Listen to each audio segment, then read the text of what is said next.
Santiago. Ya esta mañana tengo intenciones de terminar el capítulo 2 que estamos en Santiago. Si no han estado con nosotros, es algo nuevo que empezamos desde que cuando empezamos a leer la palabra o el capítulo donde estamos leyendo, nos ponemos de pie para orar juntos, para leer juntos y después comenzar. Así es que vayamos al capítulo 2 de Santiago y comencemos en el primer versículo. Pongámonos de pie. Santiago capítulo 2, versículo 1 dice: Hermanos míos, la fe que tienen en nuestro glorioso Señor Jesucristo no debe de dar lugar a favoritismo. Supongamos que en el lugar donde se reúnen entra un hombre con anillo de oro y ropa elegante, y entra también un pobre desgarrado. Si atienden bien al que va con ropa elegante, le dicen: siéntese usted aquí en el lugar cómodo. Pero al pobre le dicen: quédate ahí de pie, o siéntate en el suelo ante mis pies. ¿Acaso no hacen discriminación entre ustedes, juzgando con malas intenciones? Escuchen, mis queridos hermanos, ¿no ha escogido Dios a los que son pobres según el mundo para que sean ricos en fe y hereden el reino que es prometido a quienes lo aman? Pero ustedes han menospreciado al pobre. ¿No son los ricos quienes los explotan a ustedes y los arrastran ante los tribunales? ¿No son ellos los que blasfeman el buen nombre de aquel a quien ustedes pertenecen? Hacen muy bien si de veras cumplen la ley suprema de la Escritura: ama a tu prójimo como a ti mismo. Pero si muestran algún favoritismo, pecan y son culpables, pues la misma ley los acusa de ser transgresores. Porque el que cumple con toda la ley, pero falla en un solo punto, ya está culpable de haberla quebrado toda. Pues el que dijo: no cometas adulterio, también dijo: no mates. Si no cometes adulterio, pero matas, ya has violado la ley. Hablen y pórtense como quienes han de ser juzgados por la ley que nos da libertad, porque habrá un juicio sin compasión para el que actúe sin compasión. La compasión triunfa en el juicio. Hermanos míos, ¿de qué le sirve a uno alegar que tiene fe si no tiene obras?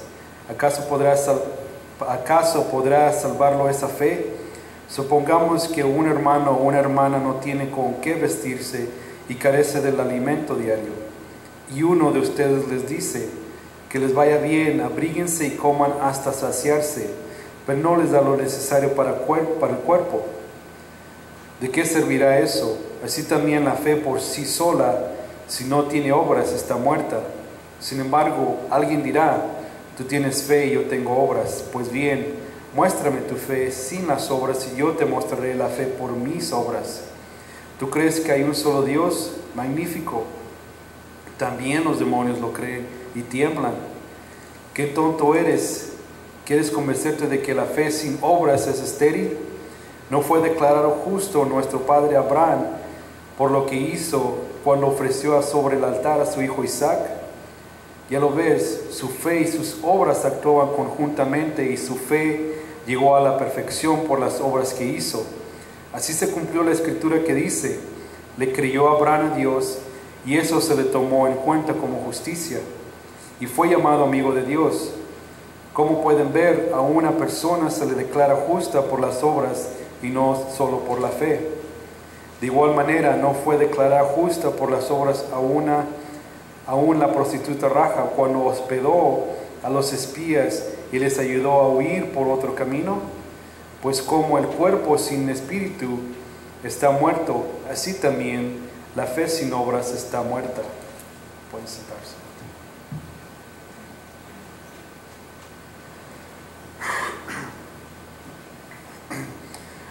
En el versículo 22, para llevar en contexto del capítulo 2, dice que ya lo ves, su fe hablando de Abraham, y sus obras actuaban conjuntamente, y su fe llegó a la perfección por las obras que hizo. Así se cumplió la escritura que dice: le creyó Abraham a Dios, y esto se le tomó en cuenta como justicia y fue llamado amigo de Dios. La fe que él tenía, en ese entonces no sabían del Espíritu Santo. Y en Génesis 15 y Génesis 22 es cuando Abraham es puesto a la prueba. Una por obedecer a Dios, de irse del país y dejar su familia, y otra en Génesis 22 cuando obedece a Dios de llevar a su hijo, su único hijo Isaac, y ser sacrificado.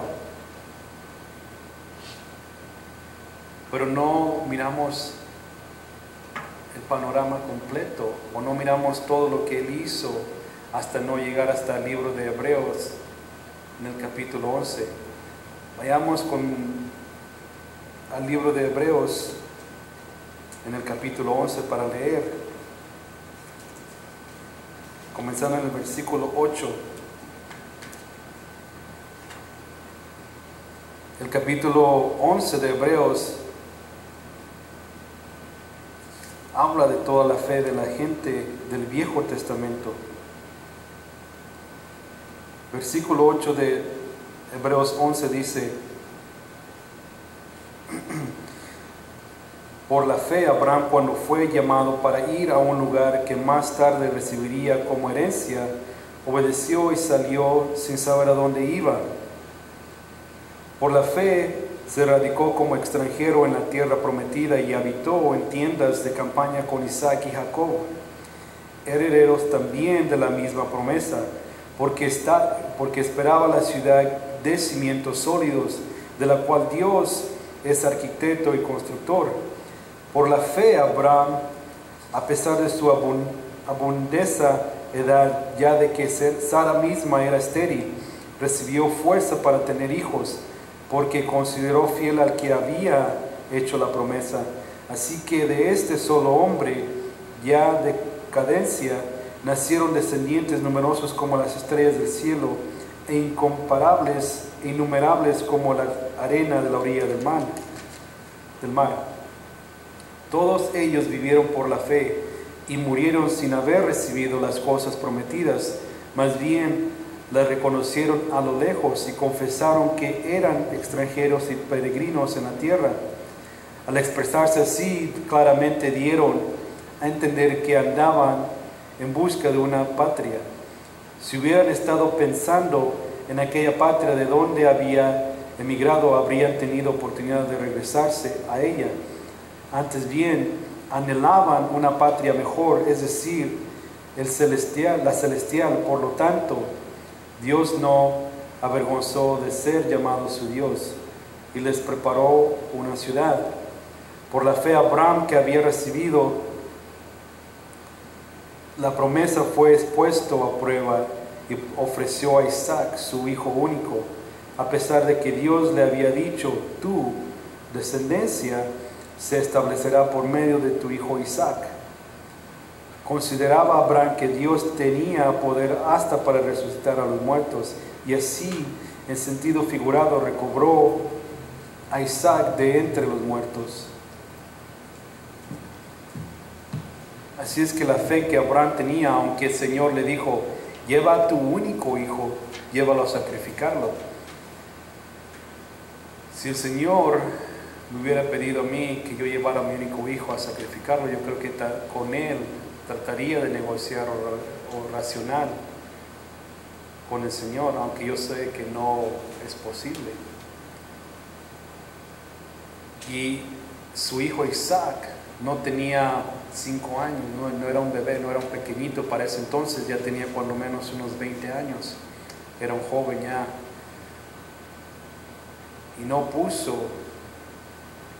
se opuso a ser llevado y puesto en el altar. Así es que no solamente la fe de Abraham se puso a prueba, sino también la fe de Isaac, porque él miraba la fe que su padre llevaba, a saber que el Señor ya le había prometido que a través de su hijo Isaac iban a heredar, sus descendientes iban a ser innumerables como la arena del mar, como las estrellas del cielo. Y la fe que salva, la fe que Abraham tenía y tuvo, sabía que iba a salvar a su hijo.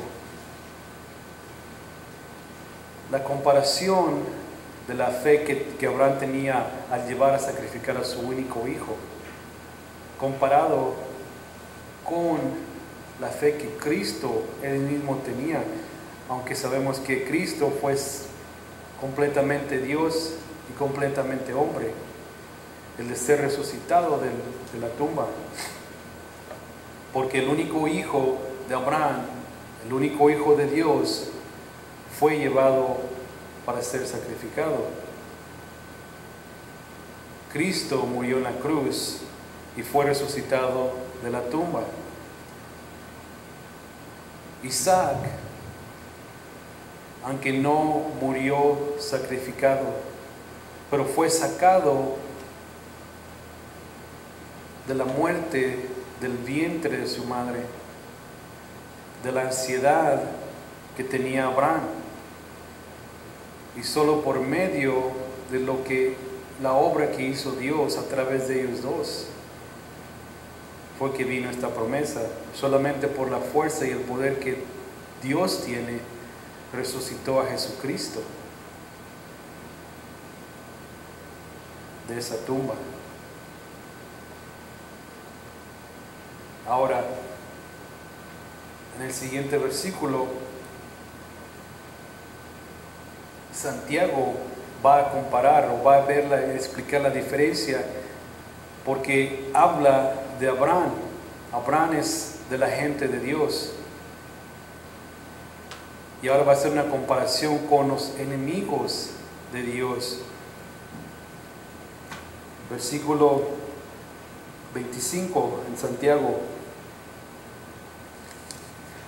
dice: de igual manera no fue declarada justa por las obras aún la prostituta Rahab, cuando hospedó a los espías y les ayudó a huir por otro camino.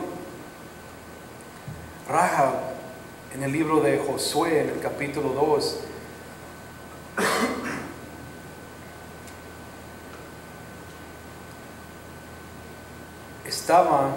era encargada de una sala de masaje. Ocurría un negocio más bien de prostitución. Y ella en ese entonces solamente escuchaba los rumores que llegaban por los últimos 40 años, cuando Dios trajo a su gente en el desierto, y todo lo que el Señor hizo durante esos 40 años. Estos rumores llegaron por medio de otras personas a los oídos de Rahab. Así es que ella sabía de Dios, ella sabía de lo que había hecho, de lo que estaba haciendo el Señor con su gente. Pero en ese entonces, en el capítulo 2 de Josué, cuando llegaron los dos espías, no creo que llegaron bien vestidos, no creo que llegaron y dijeron necesitamos servicios. Creo que llegaron corriendo, porque venían escondiéndose, corriendo, y entraron tal vez a un cuarto y se pusieron a orar. Y Rahab los reconoció, sabiendo que eran gente de Dios. Sabía ella que estos eran espías que habían entrado a la ciudad. Así es que ella no conocía de la palabra de Dios, conocía de Dios, había escuchado rumores, había escuchado lo que Él estaba haciendo. Por fe confió en estos espías. Fue llamada y se le contó como justa, se le acreditó como justa a ella por lo que hizo con estos espías, les ayudó. Así es que ella extendió o estiró su fe. La poquita fe que tenía la extendió o la estiró, la fe en Dios, para que pudiera ayudarles. La extendió porque sabiendo que si alguien de su propia gente, que eran los enemigos de Dios, se diera cuenta de que ella estaba hospedando a estos espías, la matarían a ella y matarían a su propia familia. Pero hizo un pacto con estos espías, les ayudó y por fe les creyó a ellos que les perdonarían su vida cuando llegara el tiempo de atacar a la ciudad. No solamente estiró su fe de esta manera, sino que también la extendió o estiró su fe con su familia, porque al saber que su familia se dio cuenta después de que ella estaba hospedando a gente del Señor, tomó una estanza, se paró y dijo: yo creo en Dios, ante su familia, porque los rumores que llegaron a ella por los 40 años y porque también sabía que la gente, los enemigos de Dios, le temían tanto que sus corazones se derretían de miedo, de temor, o el terror más bien los derretía. Ella no tenía mucha sabiduría de la palabra en comparación con los fariseos, que ellos eran especialistas en la palabra del Señor. Ellos sabían cuándo, dónde, cómo iban a ser nuestro Señor, el Mesías. Y de donde ellos estaban era como un tramo más o menos de 5 millas de retirada de donde nació Cristo. Ellos, sabiendo la sabiduría que tenían, sabiendo que Él iba a nacer así de cerca de donde ellos estaban, no tomaron siquiera unos minutos o consideraron de ir, vamos a ver si esto, lo que dice la palabra, es cierto.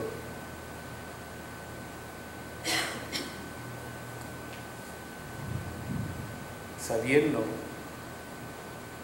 ellos eran los especialistas en comparación con Rahab, que no era especialista en la palabra, pero simplemente escuchó y miró el terror que la gente tenía del Señor, de Dios. Ahora, versículo 26 dice: pues como el cuerpo sin espíritu está muerto, así también la fe sin obras está muerta. Si tuviéramos un cadáver aquí entre nosotros, sabemos que está muerto. Una persona que va simplemente al servicio de la iglesia simplemente dice: bueno,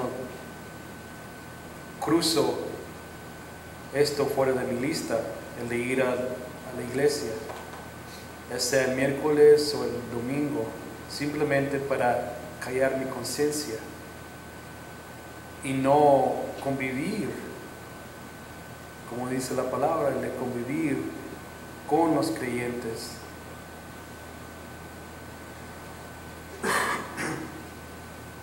Estábamos cubriendo en el miércoles, en el servicio de miércoles, en Nehemías capítulo 4, donde dice que los judíos que vivían cerca de los enemigos, ellos mismos, su propia gente, les traía malas noticias, desalientos, los desanimaba.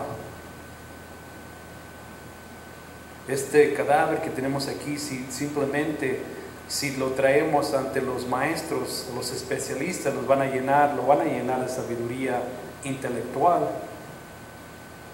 Va a ser bien educado, les va a dar un certificado, pero también llegan los buitres, como quieren decir los buitres, llenos de cultura, para que no sea antiguado. Les cambian su vestidura, les ponen maquillaje, les sacan la ceja. Ahora te pareces como una persona moderna.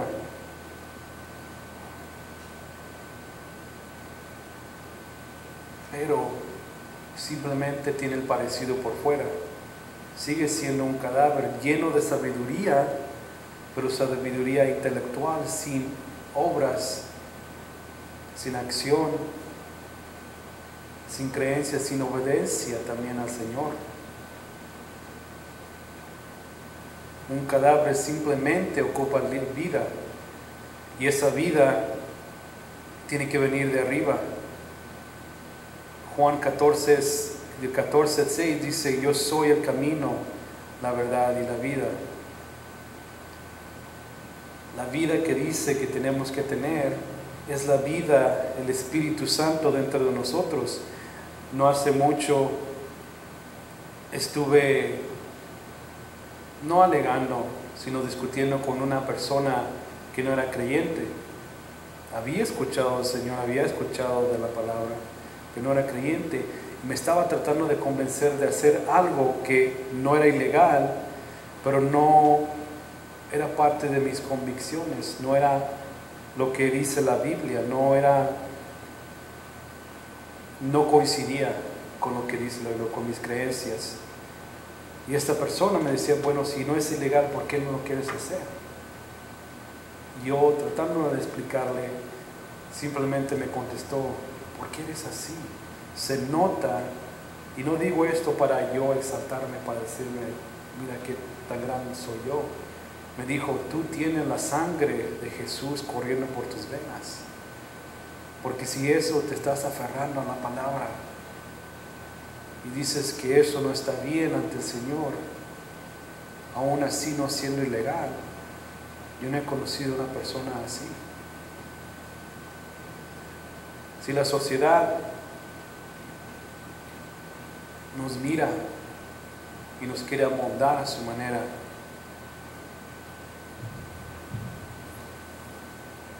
y en cuanto a esta sociedad en la que vivimos,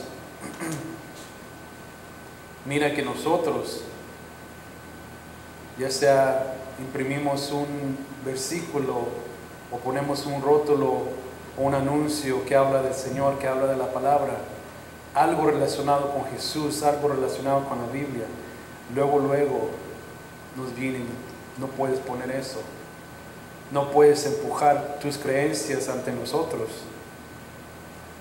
Nos miran como si tuviéramos un tercer ojo, raros. Pero si en realidad vivimos de la manera que la palabra nos dice que vivamos, de la manera implementando, poniendo en práctica lo que dice la palabra y no simplemente escuchar la palabra, la gente que nos mira nos va a hacer la pregunta: ¿por qué eres así? Con sinceridad, ¿qué es eso que tú tienes que te hace actuar, que te hace ver diferente? Vayamos al libro de Tito, en el primer capítulo. Tito capítulo 1, en el versículo 16.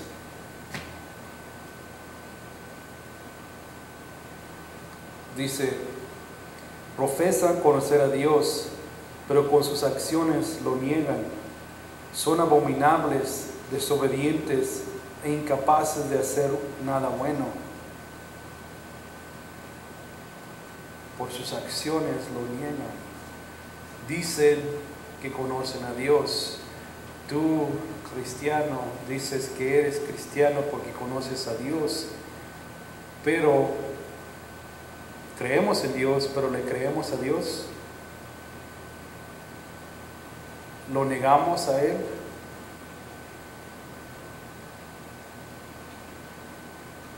En el mismo libro de Tito, ahora vayan al capítulo 3, en el primer versículo, dice: recuérdales a todos que deben mostrarse obedientes y sumisivos ante los gobernantes y a las autoridades. Siempre deben estar dispuestos a hacer lo bueno, a no hablar mal de nadie, sino a buscar la paz y ser respetuosos, demostrando plena humildad en su trato con todo el mundo. En otro tiempo también nosotros éramos necios y desobedientes, estábamos descarriados y éramos esclavos de todo género de pasiones y placeres. Vivíamos en la malicia y en la envidia, éramos detestables y nos odiábamos unos a los otros. Pero cuando se manifestaron la bondad y el amor de Dios nuestro Salvador, Él nos salvó, y no por nuestras propias obras de justicia, sino por su misericordia. Nos salvó mediante el lavamiento de la regeneración y de la renovación por el Espíritu Santo, el cual fue derramado abundantemente sobre nosotros por medio de Jesucristo nuestro Señor Salvador. Así lo hizo para que, justificados por su gracia, llegáramos a ser herederos que abrigan la esperanza de decir la vida eterna. Este mensaje es digno de confianza y quiero que lo recalques para que los que han creído en Dios se empeñen a hacer buenas obras. Esto es excelente y provechoso para todos. Evita las necias controversias y genealogías, las discusiones y peleas sobre la ley, porque carecen de provecho y de sentido. Al que cause divisiones, amonestarlo 2 veces y después evítalo. Puedes estar seguro de que tal individuo se condena a sí mismo por ser un perverso y pecador.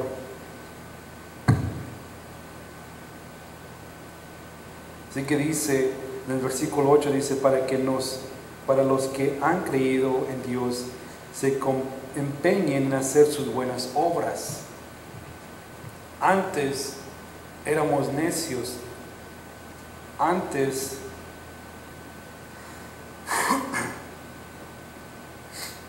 de estar en Cristo, éramos y somos todavía pecadores, pero en ese entonces éramos desobedientes. Y ahora que el Espíritu Santo fue derramado abundantemente en nosotros, tenemos por acciones que obedecer al Señor. Abraham fue justificado por fe en acción. Romanos 4 dice que dejó a su país, su familia, siguiendo al Señor a un lugar que él no conocía.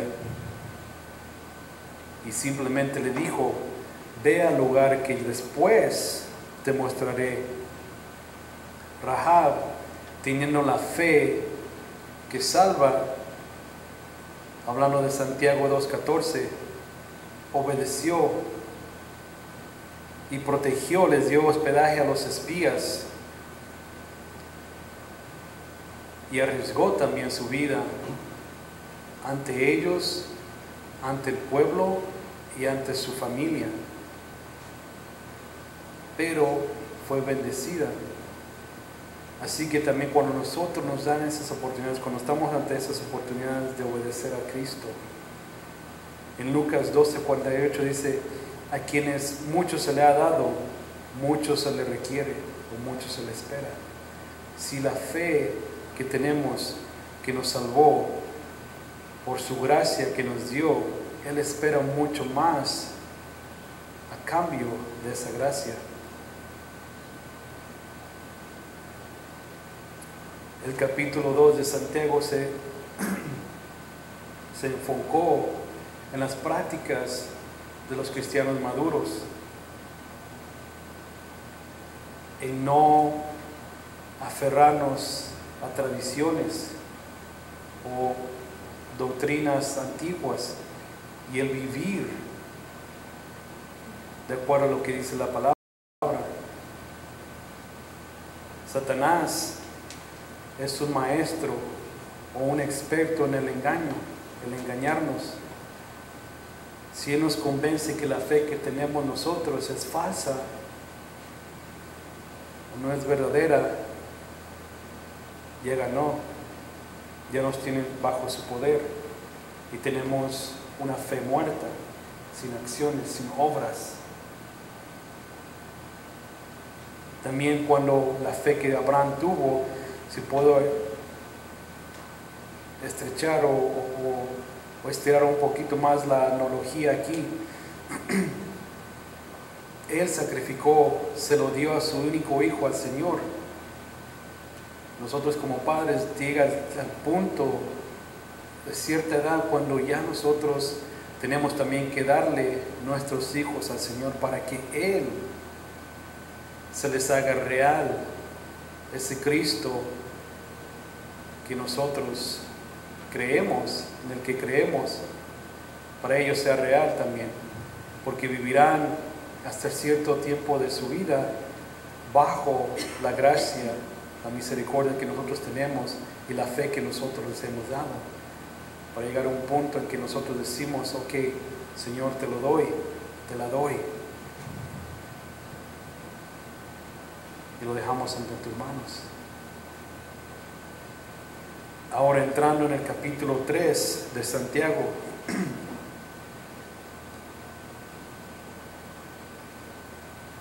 antes de entrar allí, dice que en el capítulo 2 Él nos enseñó cómo ser pacientes cuando llegaran esas pruebas, esas tempestades. También en el capítulo 4 de Nehemías, el miércoles, miramos que en el versículo 10, 11 y 12, cuando los enemigos o su propia gente, los mismos judíos, llegaron trayéndoles malas noticias, trayéndole noticias de que el enemigo iba a atacar, que el enemigo iba a entrar y penetrar las paredes y destruir, poner un alto a la construcción de las paredes. Nehemías no se panicó, no se puso en pánico. También comenté una historia que tal vez la voy a llamar a la señora Miss Jones. Ella tenía 8 hijos y había ido de compras a la tienda, regresó, y cuando entró a su casa, escuchó la casa que estaba en silencio, no escuchó ruidos, que fue extraño para que estuviera en silencio teniendo 8 hijos. Pero entró, dejó las compras en la mesa y entró hacia a la sala, y miró que en un círculo estaban 5 de sus hijos. Estaban jugando con algo que ella no miraba. Y se acercó para ver qué es lo que estaban sosteniendo, porque se miraba como que estaban jugando con algo entre sus manos. Y al acercarse, miró lo que tenían, y ella se asustó y empezó a gritar: niños, corran, corran. Así es que esos 5 niños, agarrando lo que tenían, que era un zorrillo, eran unos zorrillos pequeños, bebitos, corrieron en 5 diferentes direcciones, y ella se asustó aún más y gritando: corran, corran, escóndanse, y uno atrás de ella escondiéndose, y ellos más se asustaron mirando a su mamá, que lo apretaron a ese zorrillo y explotó el zorrillo. Nehemías no perdió la cabeza. Santiago nos dice también en capítulo 2 que no perdamos la cabeza. También Santiago un poquito nos insinuó que iba a hablar de la lengua, que nos iba a hablar de qué manera conducirnos, cómo hablar, ponerle un freno a la lengua. Ahora en el siguiente capítulo, él va a comparar la lengua, va a ilustrar la lengua como un freno de caballos, los frenos que se le ponen. También va a compararlo con un timón de un barco, un fuego, animales venenosos, una fuente y un árbol de higos.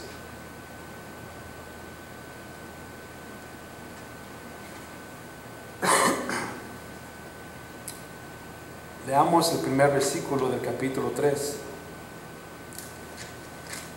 Dice: hermanos míos, no pretendan muchos de ustedes ser maestros, pues como saben, seremos juzgados con más severidad. Él nos está diciendo, si tú tienes el don de ser maestro, de enseñar, que en realidad todos nosotros estamos de una manera u otra siendo maestros. Somos el ejemplo para alguien. De la manera en que nosotros conducimos, estamos enseñándole a nuestros hijos cómo conducirse. Y ante el mundo nos están mirando y nos miran cómo nos conducimos.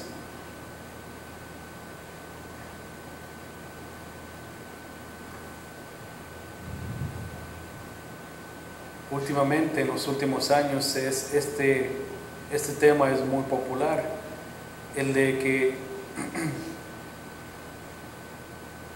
la libertad de expresarse, la libertad que tenemos de expresarnos, ya sea hablando o imprimiendo letreros, o a través de la televisión, del radio, lo que sea. Pero últimamente se ha estado hablando que gente que, si nosotros, nuestras creencias no coinciden con sus creencias o su punto de vista, para ellos no está bien, tiene que ser prohibido. Pero si nosotros como cristianos queremos expresar también esa libertad, para ellos los estamos oprimiendo. Nosotros mismos, o en su punto de vista, nosotros les estamos encimando esas creencias, los estamos empujando a esas creencias. Y muchas de las libertades, o de la manera que se usa esta libertad con la gente liberal, es de que hablan mucha basura. El pastor J. Vernon McGee una vez dijo que tiene que haber alguien que crea esta ley de tener libertad del oído, para que proteja también lo que yo tengo que oír, y no simplemente lo que tú quieras decir, que es pura basura.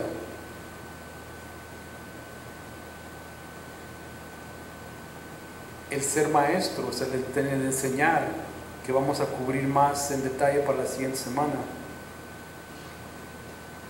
Cuando estamos en un ministerio donde tenemos que enseñar, ya sea con los jóvenes, con los niños, un grupo de oración, un grupo de varones, de mujeres, estamos en posición de enseñar. Así es que si vamos a enseñar, tenemos que nosotros revisar nuestros corazones, lo que está en nuestro corazón, para que al hablar, al enseñar, primeramente se reflexione, se refleje en nuestras personas. Y también, como es relacionado con la lengua, el ser cuidadoso de la manera en que hablamos cuando enseñamos, y no simplemente hablar cosas de inteligencia sin ponerlo nosotros en práctica.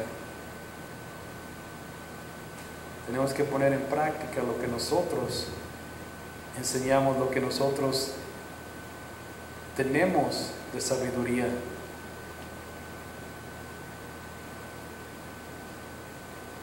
Entrenen a sus hijos en el camino que deben de ir, y cuando crezcan no se desapartarán de ello. Proverbios 22:6.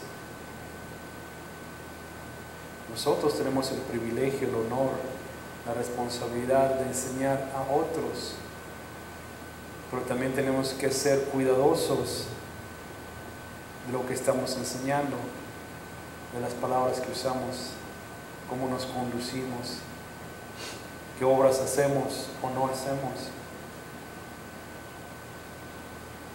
Entraremos más en detalles para la siguiente semana. Oremos.